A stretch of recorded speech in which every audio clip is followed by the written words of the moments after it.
Welcome to the Navic Gaming Podcast, where it is our mission to explore the business and future of video games.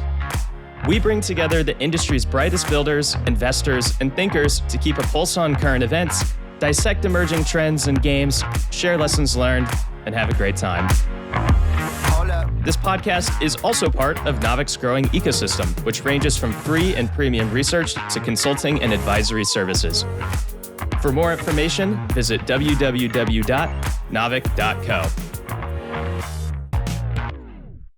This episode is brought to you by AWS for Games. AWS for Games aligns purpose-built game development capabilities, including AWS services like Amazon GameLift, as well as solutions from AWS partners to help game developers build, run, and grow their games. These solutions simplify how you use AWS, making it easier to select the right tools for your desired use case.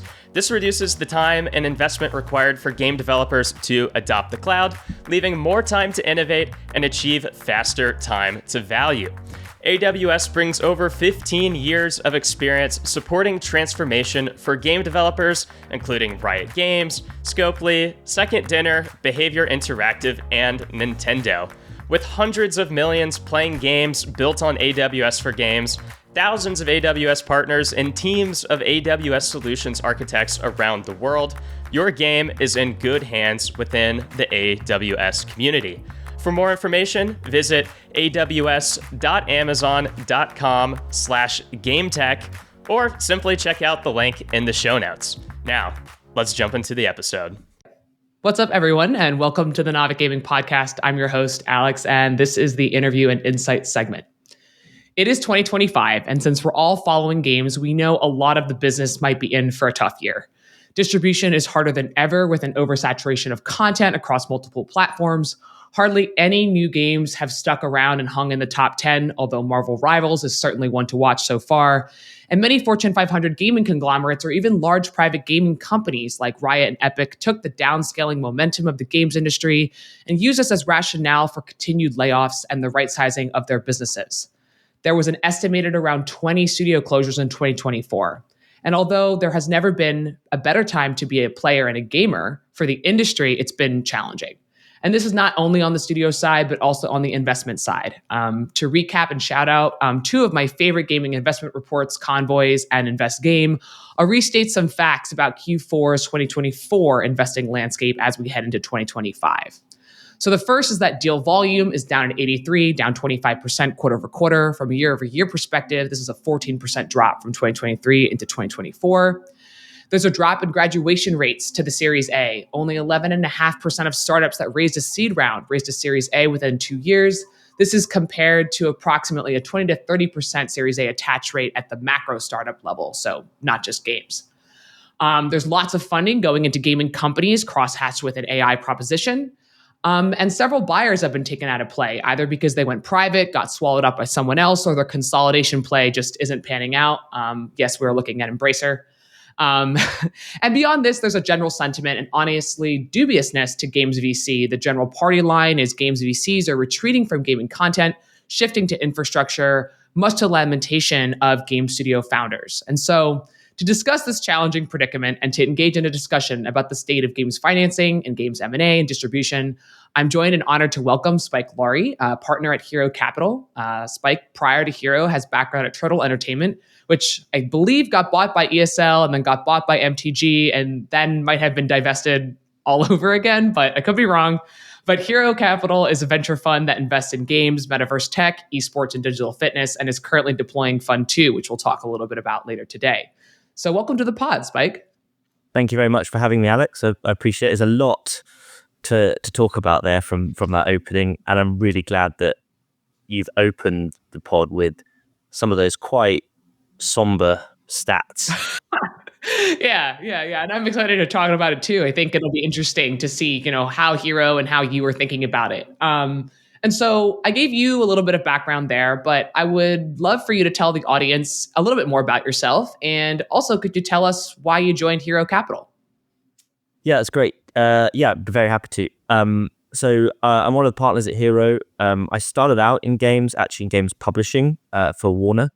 And I got to work on some really cool stuff there, like Mortal Kombat X, Batman Arkham Knight. We've got some trophies and some signed comics and things in the background from working there. And that was sort of how I learnt the industry.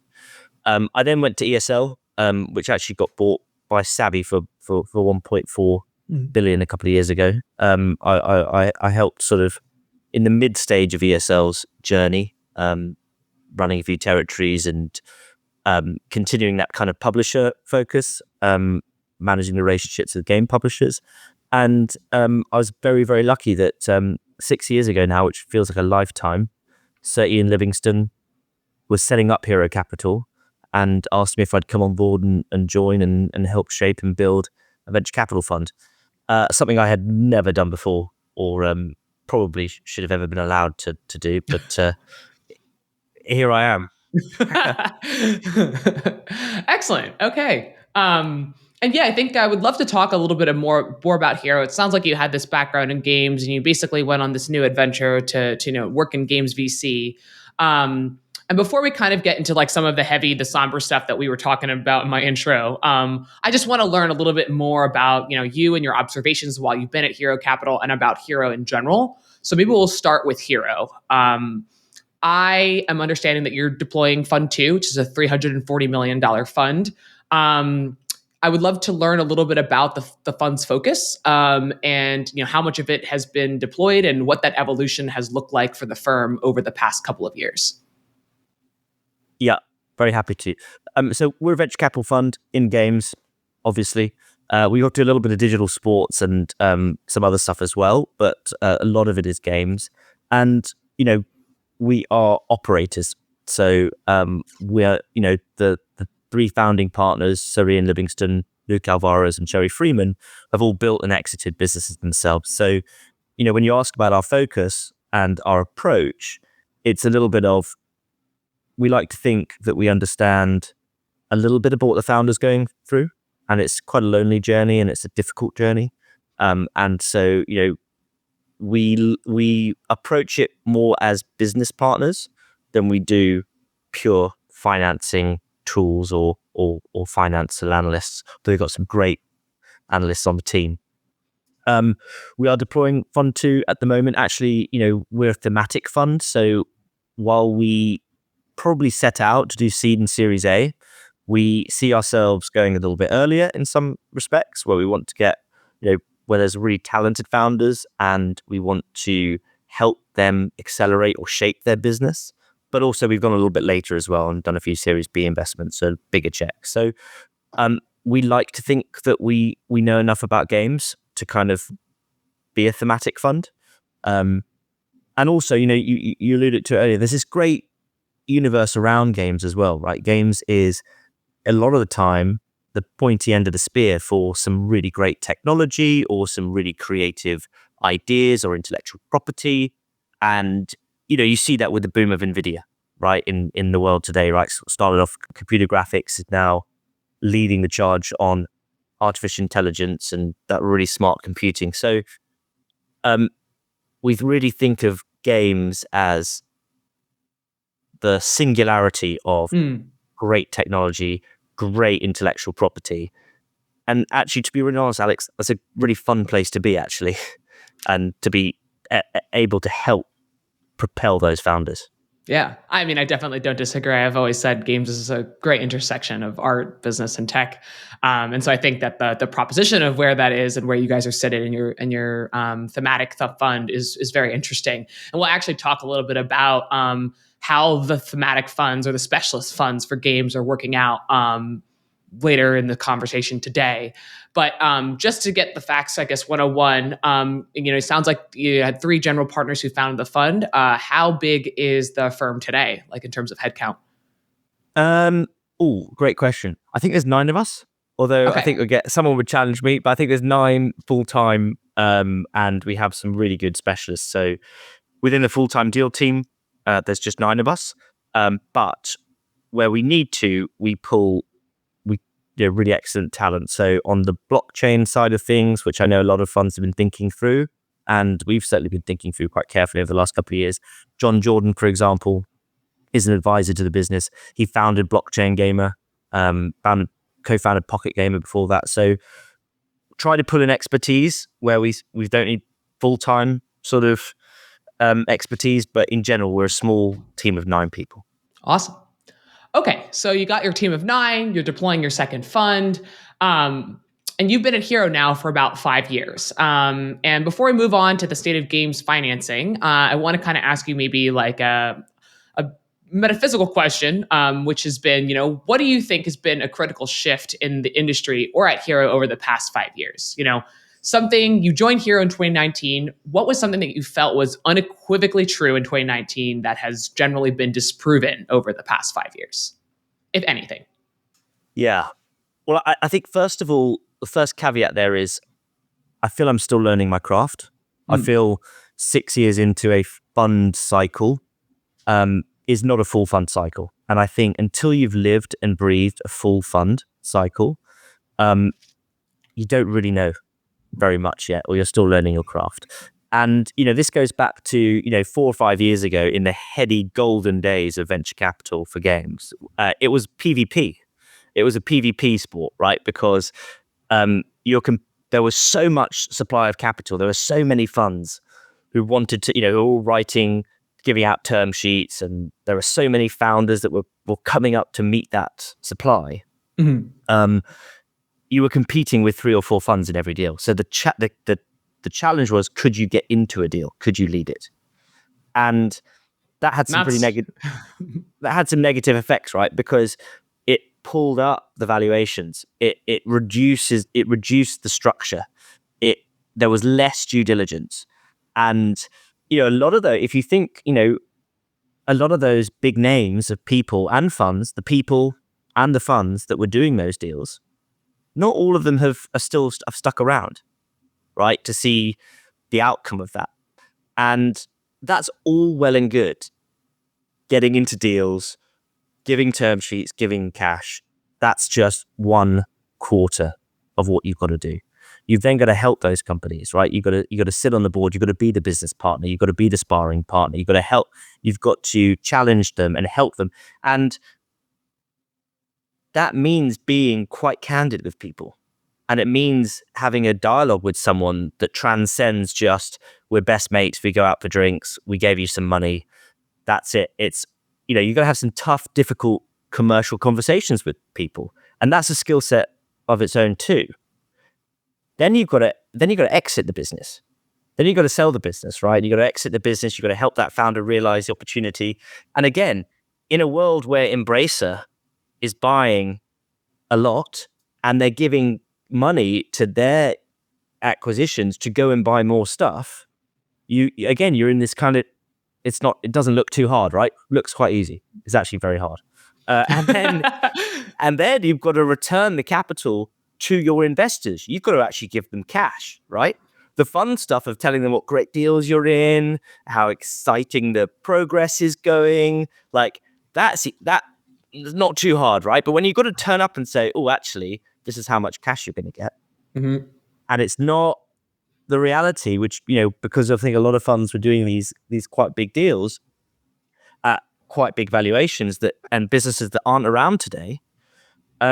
Only when you've gone through that whole cycle, I think, do you have the proper perspective on the craft of venture capital. And I think that, it's a young industry because of that. Yeah.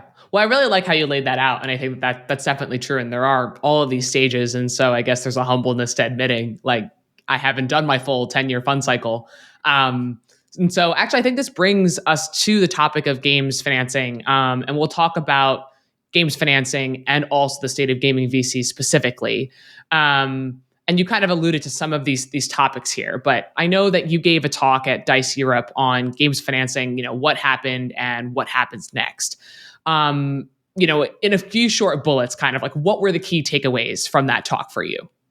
Yeah, I mean, in a few short bullets, there was too much money that was being invested in games. And the reason for that was interest rates were very low. People were looking for returns. Games had just come off a huge COVID hype, and it looked like a really good place to be. And so you had all this money coming into the sector. You had, and around that, we talked about the high valuations, for example, being PvP sport at the time. The sort of deal making that was happening was there's this dance that investors do with founders. And the dance goes like this. The founder wants to give away 20% of his business. And that's the implied wisdom of venture capital, right? And I don't think that's right. I think that percentage of the business you give away could be more, right? Or less. And it depends. Depends on how much money they want. So the first part is the amount of dilution they want to take or they think they should take. The second part of the dance is the amount of money they need to make the game. Games are becoming more expensive to make. And the asks from founders were quite high. 5 million, 10 million, 20 million, not unheard of. And so you have an implied valuation there based on the founder wants 10 million. He's going to give away 20% of the business because that's the implied wisdom. The valuation's 50 million. There's your triangle right there. And as a venture capitalist, you need to return a multiple of the investor capital to your investors, and they're expecting a 5x return. That 38% IRR, that's the kind of the gold standard. That's what you want to return. And so that, and also, sorry, I know these aren't bullet points. I hope this is all right, Alex. But also I'm just sort of mapping this out in my brain in real time. Also, that some businesses are going to fail. So you're not looking for a 5x return. You're looking for a 10x return because some will fail, and therefore you can give 5x to your investors. They're happy. Everybody makes profit. You raise another fund. The problem is that business that you valued at 50 million, a couple of guys with a PowerPoint with an idea to make a game, raising 10 million, that has to be worth 500 million, $500 million in 8 years, because a fund cycle is 8 years.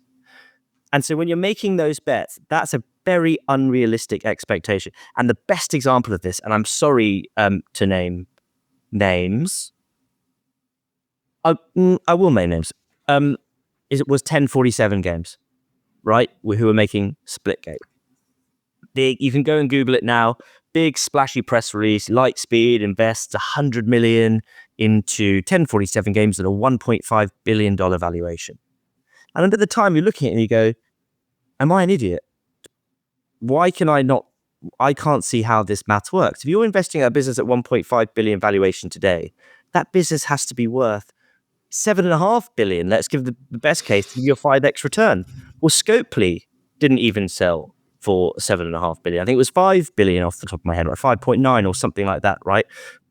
The odds are very long that you're going to be successful for also a first-time founder, first-time games person running a game studio.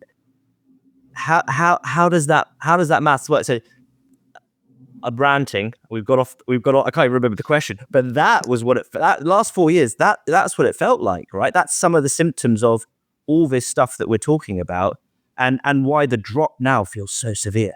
When you come from the top, and you have interest rates came up, everything comes down, and I feel really passionate about it, but I also feel angry about it because the people that are suffering, the people that are losing their jobs, and in the mass layoffs that are happening in the games industry and really struggling at the moment are the UI designers and the graphic designer and the coders and the programmers who have mortgages to pay, rents to pay, and they have no job security, and they're losing their jobs because of it.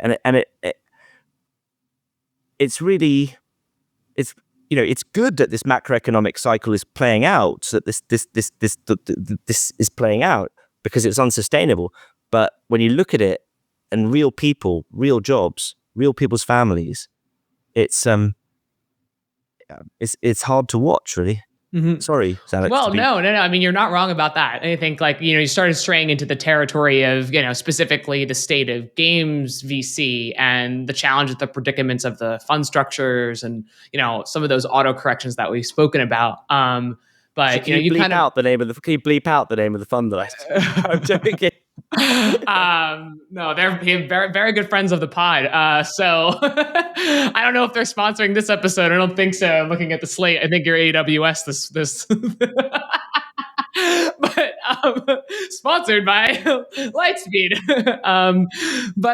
I think you pointed out two things: interest rates, perhaps a little bit of overzeal, and perhaps maybe a little bit of an unrealistic perspective, of actual game development cycles and how long it takes to build a Scopely size, Activision Blizzard size business in games, which is not, 4 or 5 years. But I guess the question is that, and this is more going to the state of games financing versus games VC, but, I did a talk at UCLA and our topic was financing alternatives in today's gaming market. And we sort of laid out the options for those wanting to build a games content business. And honestly, the options are very sparse. Until gaming VC, it was basically mostly limited to capital and project financing versus equity deals. And you can't go get a bank loan for games. Like, you usually don't take on debt to do games. Maybe like if you wanted to open a laundromat business, you could do that. And so I'm just curious, given that, you have this perspective on games VC, right? And there's obviously like also a pullback in publisher financing. What do you think is the founder's best option right now for if they wanted to raise money in games in 2025? Yeah. Look, I think VC is still a great option. I think it's a great option. I like it for the investor because theoretically, you have a few shots on goal. The studio doesn't need to have a hit on the game that you're financing. It could be a few games down the line. And that typically is the case because it's a hit-driven industry. It's a creative industry. You can't guarantee a success. I think the benefit is, it's not as good time to be a founder of a game studio as it was 4 years ago. It's still not bad, right? Because you know who the investors are. You can have a pretty good conversation with them. And actually, one of the benefits of all this is there are less founders asking for money. So while the amount of funds that are sitting on their hands now has gone up, the amount of founders that are trying to set up game studios has also come down. So there's a bit of a balance there, right? And you've got better quality on both sides, I think. So that's the first thing I'd say is I don't discount VC. Go and get it, but maybe temper your ask a little bit more. The second point is there are games financiers who are being more creative now with funding methods, who are exploring things like project financing or debt or other more creative methods to get capital to the founders. Now, what that means is the founder needs to be more scrappy and needs to do more with less. And that means grants. It means, we have a great thing called BGTR in the UK, which is tax relief, which you can get back and you can get factoring on that. So you get it in advance and you can be really scrappy and really good. But I agree with you. It's not the, kaleidoscopic Ouroboros of funding that there was a couple of years ago. Mm. Yeah, and I think it's interesting because I think, calling back to that discussion, I think you made a comment about this, and when we spoke a couple weeks ago, but about how capital financing was, quote, better for games. There was more checks and balances and more control. And to some extent, I think I disagreed with you, and so I would love to kind of rehash that conversation on air because it might be interesting to our audience. But when we think about innovation and who's going to fund it in games, right? There is a retraction on the publisher side to basically invest in anything in a new IP, right? It's basically too much risk for them to basically make something new. You're going to make Call of Duty 600. You're going to make FIFA, 8, rather than invest in a brand new organic IP. And that's not always true, but on balance, right? Like that's the way the industry is shifting. It's the same trend that happened with Hollywood and sequelitis, right? And so on the venture capital side, you basically were able to fund new gaming studios who have an eye for innovation, for new mechanics, for something that they want to do that's disruptive and new. And so I think, and there's been this idea that there's something, VC backing studios doesn't make any sense because of the fund structures and the returns, which we'll talk about a little bit later. But, I guess my perspective is that VC is a great method of financing because it actually enables innovation in the scene to thrive and grow. Whereas capital financing is a bit more restrictive, given that you're building towards contractual commitments and deadlines, et cetera. So I guess what's your kind of reaction to that argument? Yeah, I think that's I think it's really hard because the games industry is a hit-driven industry, and I think if you're a venture capital investor and you're investing capital into a studio and it's using all its capital to try and launch a new IP, the risk is very, very high. The reward is great, but the risk's very, very high. But then we get back into that thing we talked about earlier about the amount of money it costs, the amount of money and time it takes and costs to launch a new IP versus the implied valuation versus the return potential, right? You get stuck in that mental jiu-jitsu. I think some funds and founders are working with publishers a little bit earlier to try and offset that risk together. But, if it's all right with you, I might use an example of one of our investments, which was Keen Games, who have had, huge success last year with Enshrouded in early access. That was a team that had been making games for 20 years together. They had made ports for the Nintendo DS. They had made, this is real, in the weeds team. They worked with a games publisher to launch Portal Knights. And Portal Knights had over 3.5 million downloads. Now, the terms that they had agreed with that publisher, because of where they were as a studio at the time, were heavily skewed in the publisher's favor, and they didn't manage to break out from that. And so when we looked at that investment, the execution was de-risked because this is a team that has shipped games before, has shipped a successful game before. They had a bold idea that built upon the voxel-based technology that they launched for Portal Knights. And so they had a really good building system in that, and they could demonstrate that, but they wanted to make something that was more mature, bigger, and in the open world survival genre, which was doing really well. So that was a new IP. And that is a great example of how I think venture can support a studio to go on and be really, really successful. But that isn't, I think, how most people think of venture capital. I think most people think of it as a new team or a super team of people coming from, who are breaking out, who've got a new idea, who want to launch something new and make it happen. And that's the sexy stuff. That's the kind of like, this is the cool stuff. This is a new whatever. Whereas like looking at teams that are tried and tested, have been going for 20 years and haven't quite had a hit, that I think a lot of people have overlooked in the past when you think of venture capital. And that I think is a really good application of venture capital. Okay. Yeah. And even in that, as they were getting ready to self-publish and launch, there were a lot of discussions between the founders and Hiro and other investors of, should you self-publish or should you work with a publisher? And thinking about the cut of upside versus downside versus risk versus all that sort of stuff.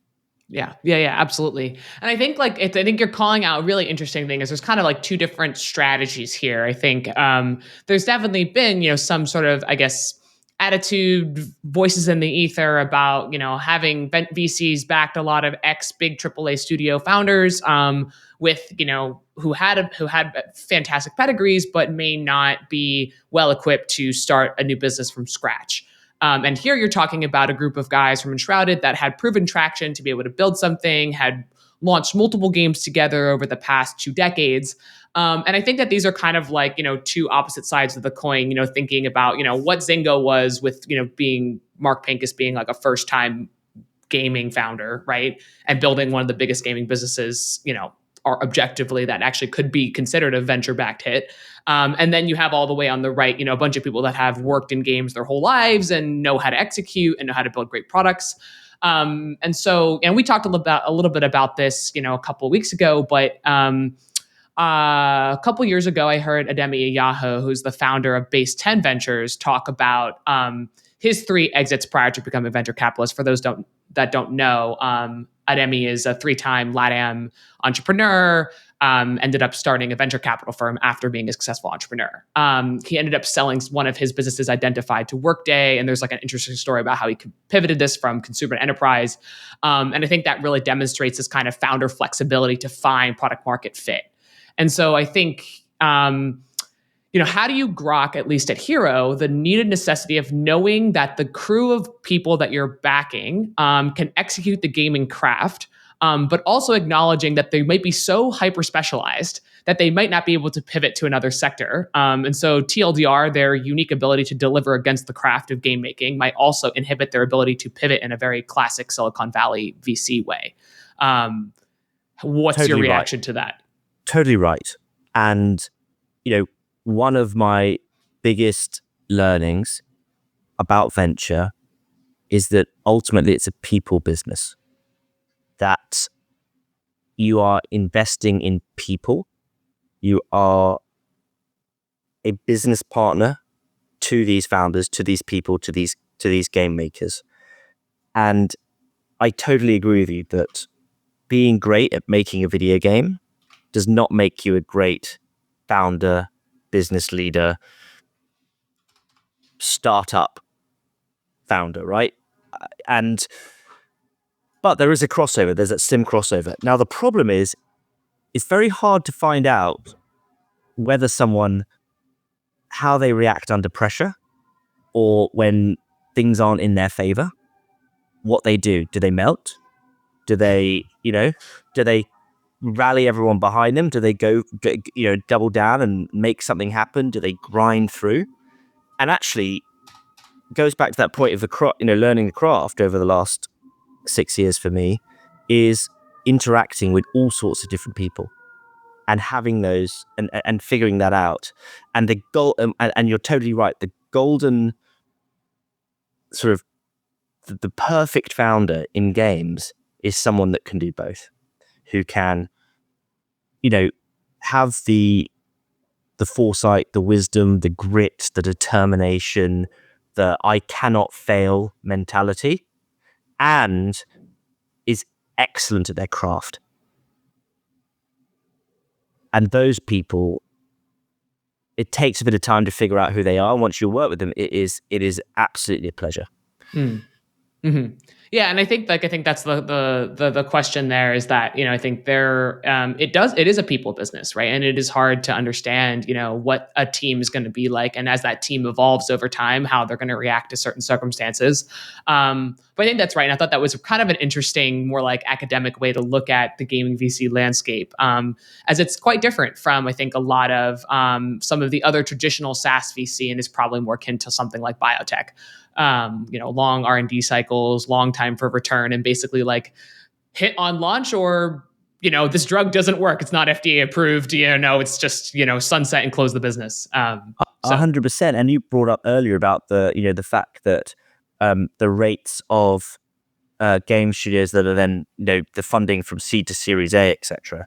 With the traditional business, there's revenue, there's metrics, there's a product, there's stuff you can see before you go to seed to A to B to C, whatever. And I think one of the biggest faults of the venture capital industry over the last couple of years was the part funding of game studios. We're going to get you to vertical slice. We're then going to get you another 12 months of development. Then, you need another 6 million, you need another 10 million, you need another 20. The idea that there's always going to be, it's like a game of musical chairs. I don't know if you have that in America, but we have a game of musical chairs. Mm-hmm. But, you're hoping that when the music stops, there's going to be a chair for you to sit on. If you're, and that goes back to that point about the industry today versus 4 years ago. And we're still seeing, unfortunately, for the studios and the founders and those people, we're still seeing another 6 months, I think, of studios that were part funded out now looking for funding. Mm-hmm. They will not find that funded. Mm-hmm. And a lot of them are having to go to early access without the proper marketing budget, without the proper development tool. The product's not ready because the music stopped, unfortunately. Yeah.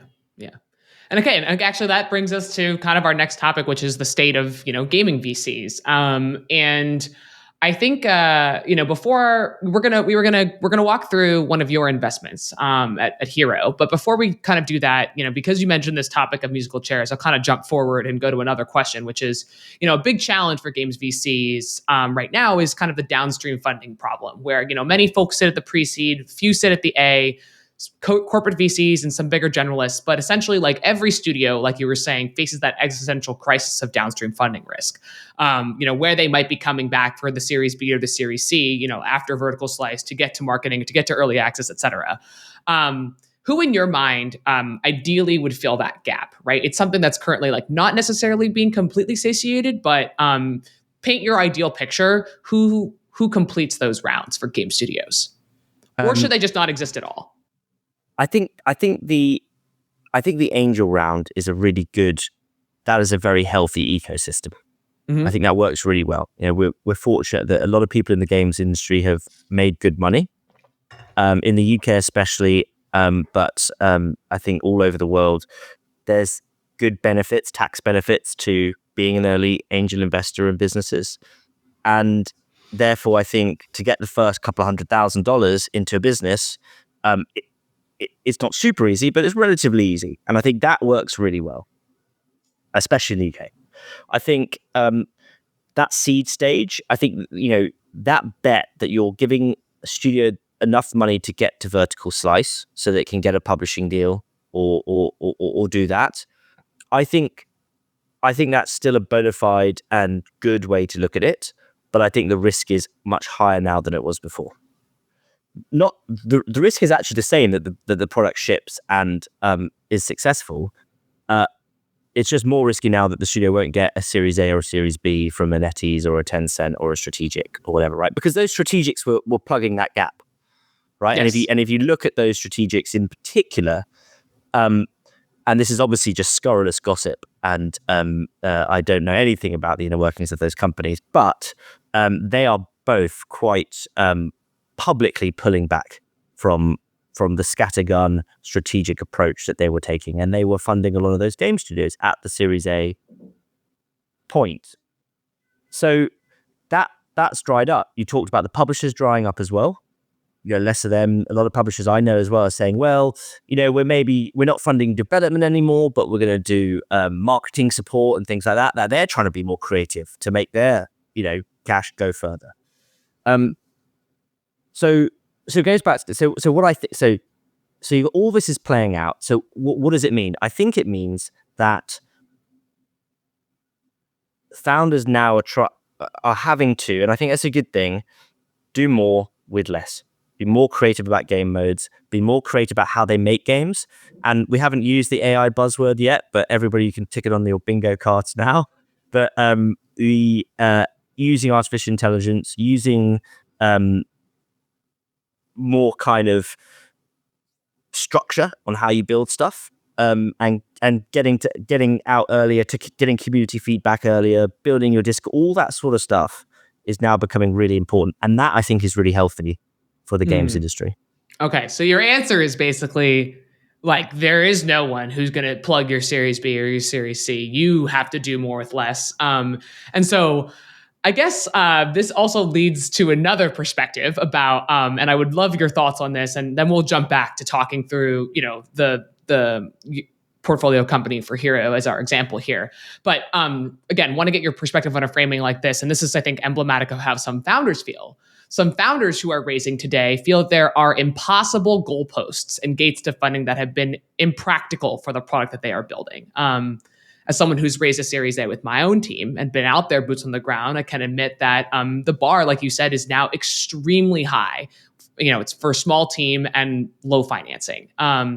And so founders feel they have to have proven so much before they arrive at a VC. And there's kind of a frustration that there's all this capital that's been raised in the ether for games, but it's not being given to those that are making the actual content that's the lifeblood of the gaming industry. What's your reaction to that founder perspective that I think is very much kind of also floating in the ether on those seeking funding? I think, first of all, the provocative answer is I think there's a sense of entitlement among founders based on the last couple of years. It's not fair. That studio raised 20 million, right? And didn't even, nobody did any due diligence on them. And why can't I raise 20 million, right? I think it's a bit of that. And that's the investor's fault as well for doing it. We've talked about that. But I think it's a bit of that. And I think, I think there's also a bit of, there are investors in the market today that do not have capital to deploy and are therefore tire kicking.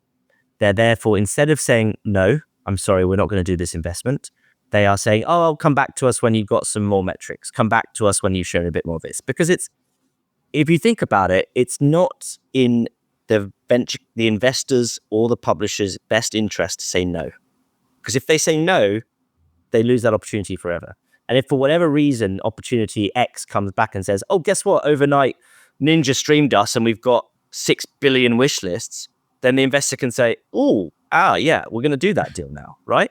So I think a lot of it is poor discipline of the investors to just not say, no, I'm sorry, it's not for us. But I also think the bar has got higher. And unfortunately, for founders, the expectation from the investors is that they do jump through all these hoops. And is that a good thing?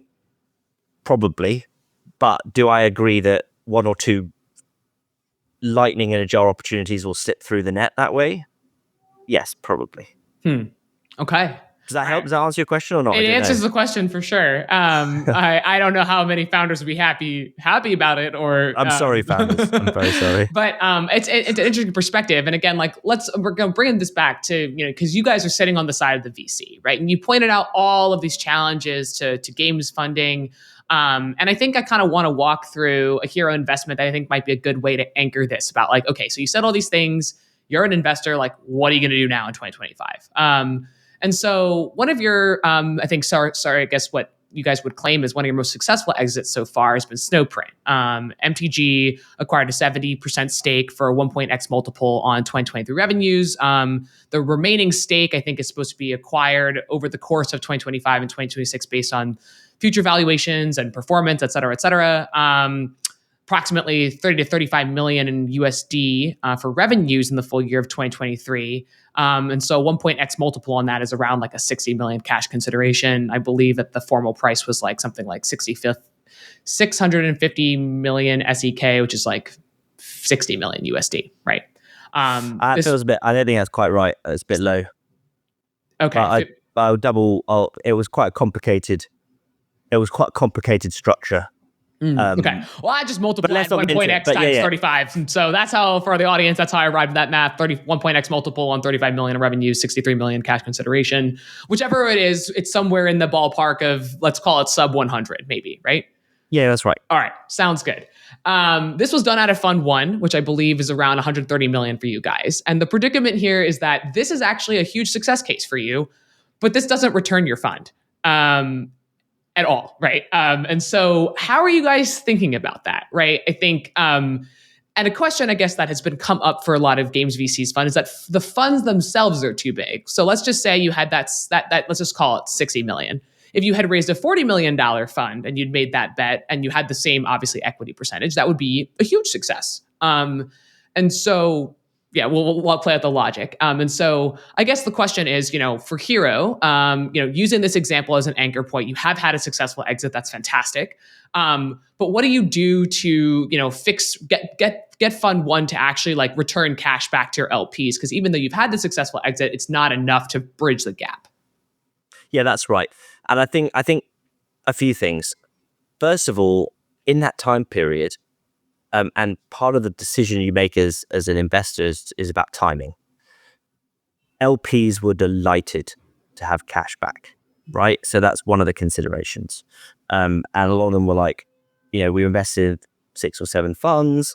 We haven't seen a single penny in years. It's great to have some cash back. Thank you very much. The second point to make is it's about in price. And that's really important. And that deal was, so first of all, Alex, Patrick, John, Wilhelm, that team at Snowprint were an excellent team. They had spun out of King, their first game as a Soul God. They had been invested in by King. And this is a really great point because they were struggling to raise money. And one of the reasons they were struggling, the two reasons they were struggling to raise money at the time was, firstly, King had invested at a high valuation, and that a lot of people were just taking it. Oh, it'll be a flat rank, and it was a big valuation, and most people were just like couldn't do the mental maths to figure out to negotiate that, and we did negotiate that. And so, to your point, in price versus out price, actually, was very nice. The second point is the studio had not been successful with Legends of Solgard. It had made lots of $1 million, but it wasn't a super hit. And I think a lot of investors were like, this team can't do it. That was a failure. This is a distressed asset. This isn't kind of a team. This isn't the exciting, sexy bit where you're dreaming about how many billions of dollars you're gonna make.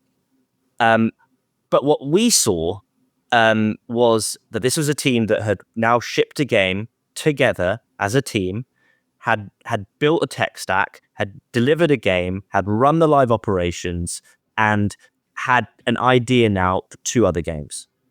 And so it was a down round on what they had done, but what they had done before, and that was difficult for the founders to get around in that period. And I'm sure Alex won't mind me saying that. Him and I were quite contentious some of those conversations, but I'd like to hope that we're very good friends now. So we gave them money.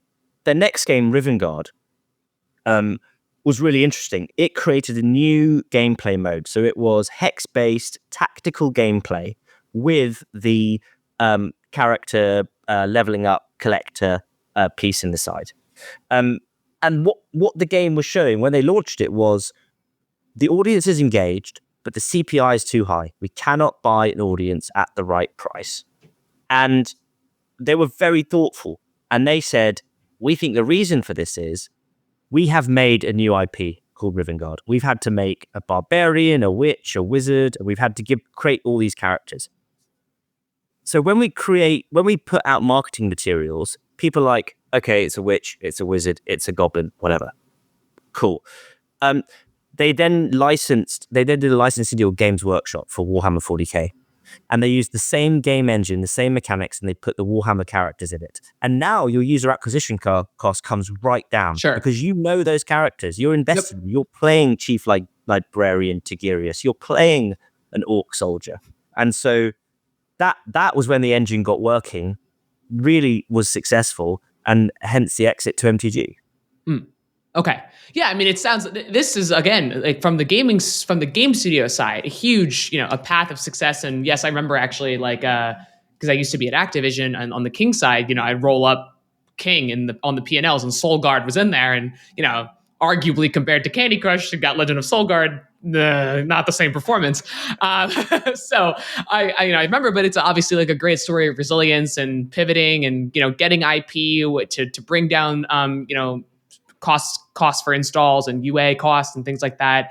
But I think still the question is that given that this was like, an exit for you guys, and I guess maybe this is a little bit of an existential question for Games VC, but like, for many of the Games VCs that raised large funds, that might be in the tune of, your second fund is around 340 million or something like that. There are ones that are even bigger than that. And, what if your fund is basically like too big? Like, can you rescale it? Do you return the money to LPs? I guess that's kind of a question, is that if you can't have returns on a fund that's that big, how would you re-architect it? Is that even something that you would consider? Yeah, I think, firstly, our fund 2 is a little bit smaller than that, okay. Although not by huge orders of magnitude. You raise a really good point. Do I think investors would ever return capital to LPs? I think they'd have to be very courageous to do that, because you won't get your management fee. You're not going to get your management fee, right? And when you're on Fund 5 or Fund 6 and your fund's, $750 million, I reckon that probably feels pretty good. And, the other thing is, nobody marks your homework in venture capital for 10 years. So, right? When you think about the funds, we've got some funds now that are on Fund 5 or Fund 6 who have not, got to the end of the fund cycle for Fund 1. Right. And so you're playing on this momentum. So I think good investors will be prudent about the way they deploy capital, how they deploy it. A lot of funds, Hiro especially, we hold back 50% of the fund for follow-on investment. And that is about riding your winners, really, and giving them more capital to be more successful. But I totally take your point that if funds can't return, what do they do? And, I saw, some really good data that I saw was that fund vintages, early 2009 sort of vintage funds, 4 years in, they had returned the fund. So 4 years into a 2007, 2012 vintage, something around that, you can correct me later. By 4 years in, they had returned the fund and everything else on top was gravy over the next couple of years. 2018 to 2022, 4 years in, you're at 10% of the fund has been returned. That's a really stark difference, right, between how successful VC was then and now. And in games, I think a bit of that is you need a macro tailwind. You need a big macro tailwind. And so if you had a venture capital fund, and they were very, very rare 10 years ago in games, there are very few people doing it. And I really admire those people that were, right? David Gardner, people like that. You were riding the macro tailwind of mobile. And so when you invested in Supercell super early, yes, Supercell did very, very well, but it couldn't have been that big without the iPhone and without games on mobile, right? And the challenge to investors today is, where are those macro tailwinds? And where is that unfair advantage that you're getting based? Otherwise, you're just betting on great businesses doing super well in a mature environment. Right. And actually, I think that is another question, is that for, like you said, very rare to have someone been doing gaming investments back in, 2012, 2013. But a lot of those that were still doing it were at large generalist funds, a Benchmark, Bessemer, Kleiner Perkins, et cetera. And so then there's the question of, like, before games VCs, so specialized, thesis, thematic funds like you had spoken to, I guess I would call them specialist VCs, crop up for games at about 2018, 2019, et cetera. Lots of people are, quote, investing in Supercell because they think it can just be a good business, right, at the generalist VC level. And so there's been many arguments, basically very much recently, that games shouldn't be housed in game-specific funds, and they should fold in with other sector diversification across consumer, other tech, financial services, et cetera, and basically do it at the generalist level. What's your perspective on that argument? I'm not sure I agree with that. And I think there's two reasons. One, I think, is access. I think the best deals in games are the ones where you have access before anybody else does. When you know the founders, when you know how talented somebody is, and you help them shape the business ask and what they're doing. And if you're a generalist, you don't know the games industry, you don't have that network or those connections, you just out of luck, I think. I think that's the first thing. And I think the second thing, which is kind of related, is, like, especially over the last couple of years, and we haven't mentioned the crypto boom for games, blockchain games. It was like there was a lot of snake oil being sold. It was very hard to separate what was true and what was good versus what was just a really shiny PowerPoint presentation, right? And I'd like to think that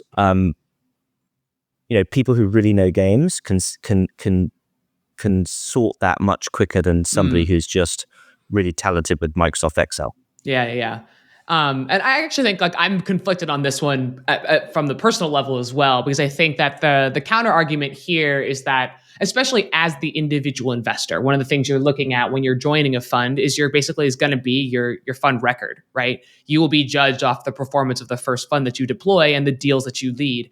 And potentially some perspective is that if you go to a big generalist fund that doesn't know gaming or isn't close to it, you also won't be able to get too many deals across the line because there's just a lack of understanding of the space. And so then if you can't lead the deal and there's never anybody behind you, you're leading gaming at XYZ consumer VC, but you've done 0 deals because nobody gets what it is. And that would be prevents that's changing. But I thought that's an interesting perspective as well, is that you're more likely to get a gaming deal across the line at a thematic fund because everybody is there, like you said, kind of knows the space and understands it. I think that's right. And I think your point earlier about the size of the fund versus the how long it takes to return the fund, etc., is really valid as well, because obviously generalist funds, they're much bigger, right? And so in general, so you need sort of that bet. If you're only making one or two bets in games as part of a diversified strategy, those have got to be really got to hit.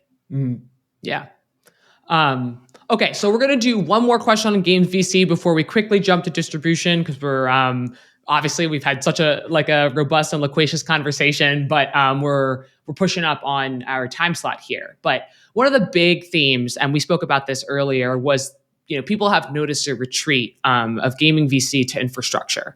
In Q3 of 2024, platform and tech investments in terms of dollar amount actually outpaced content, about $500 million to platform and tech, and there was about $250 million into gaming content in Q3 of 2024. And you had an interesting perspective on this. I'm wondering if you can share it again with the audience. I'm going to try and remember what I said, but I think if you forget, I'll remind you. Yeah.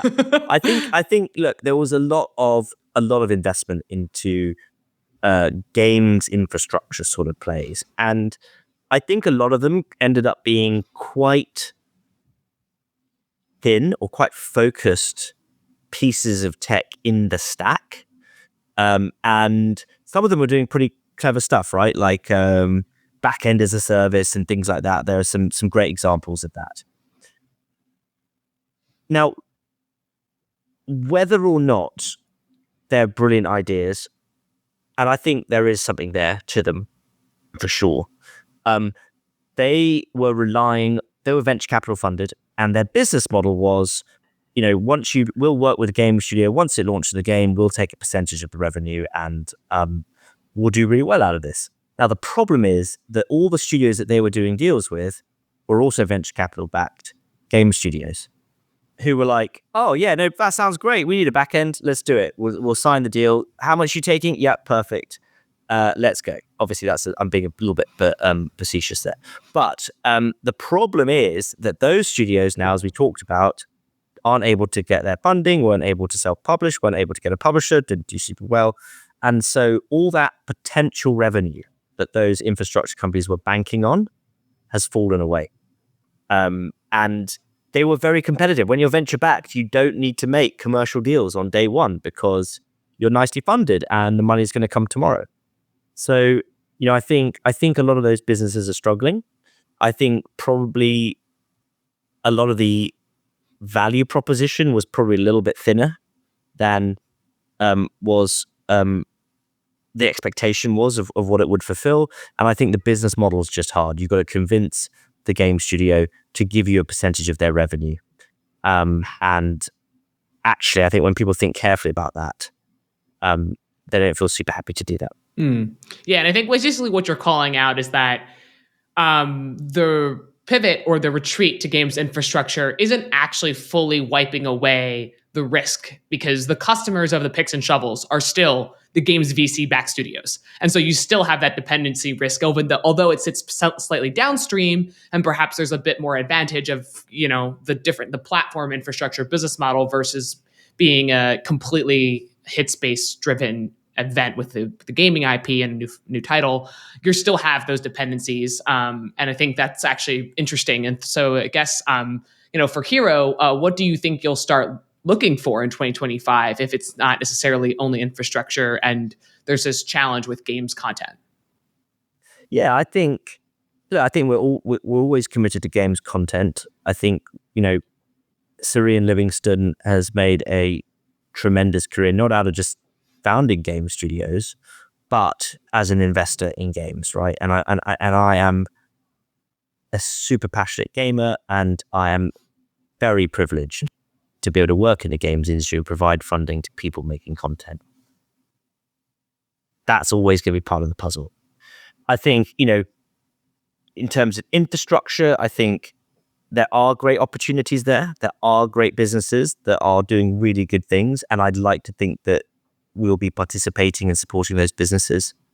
We've also had a lot of success in the sports technology sector. We believe in the gamification of the human body, the gamification of life, and sports, and whether that's sort of Carve, which is sort of the gamification of skiing, and instant on-demand lessons and data and statistics and leaderboards in the real world.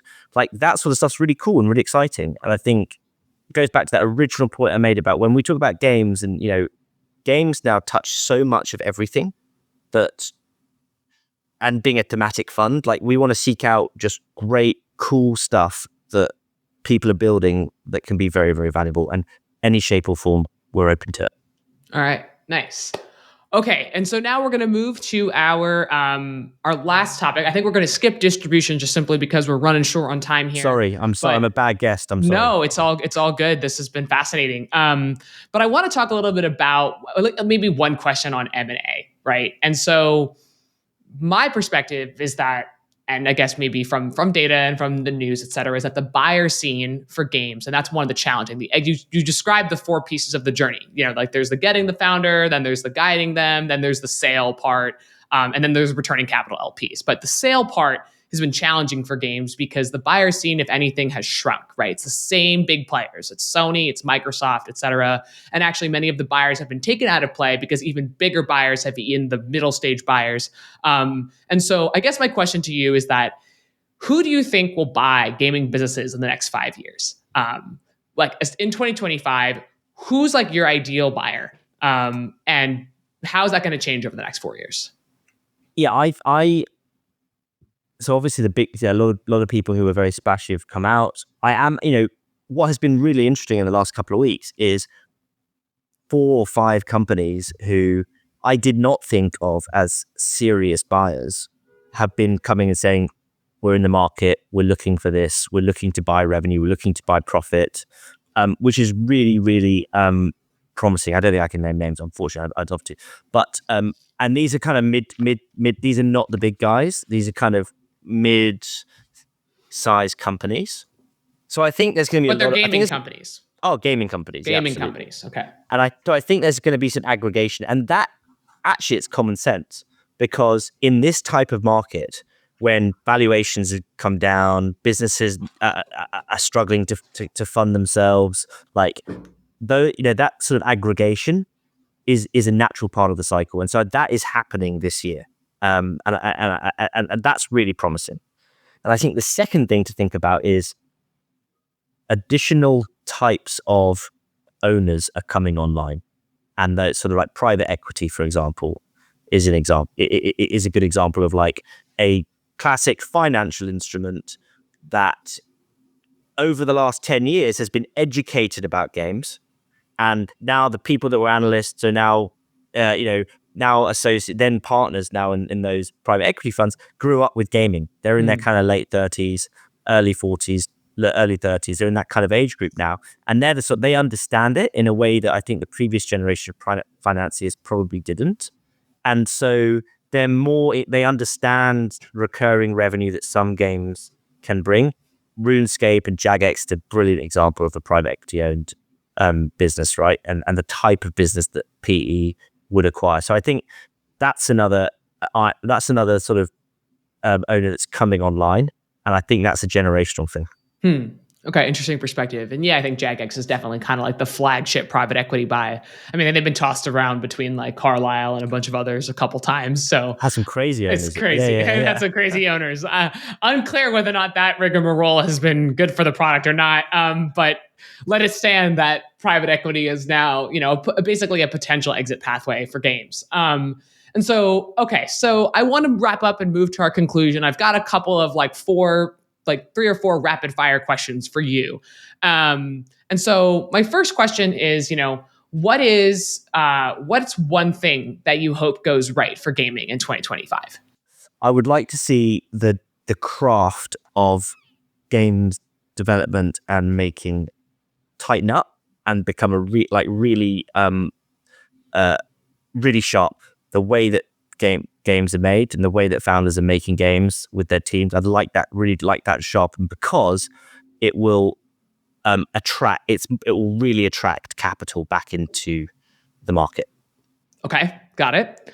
My next one is, how confident are you in the gaming VC? Sorry, how confident are you in gaming VC as an asset class for the future? You got to rate it between 1 to 10, 1 being like doesn't work, 10 being like super easy, hit out of the park. If you aren't in games VC, you're just losing money, missing the opportunity of a lifetime. 8 out of 10. I think right approach, right partner can do super well. All right. Tangential to that, pick for me 2 winners on the VC side for 2025. You cannot name Hiro, and why are their funds going to succeed? Yeah, I really racked my brain about this one. Just because I'm actually not super au fait with like what all the other funds are doing. But so if I might just choose one, and that's Makers. I really rate Michael, and I think they're really smart, and I think they just had incredible success with Dream as an example, and that was something that I think I was a little bit blindsided by, actually, like that mega success of like, and you think about you think about that as if someone came to you and said, we're going to take on Candy Crush, you'd be like, okay, good luck to you.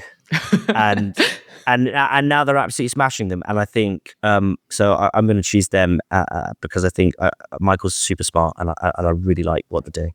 All right, nice. Yeah, I think that's also interesting because there's like, I think one of the interesting things about Games VC is that there are some different fund structures and different like theses and focuses on geo and fund size. But that's a good one.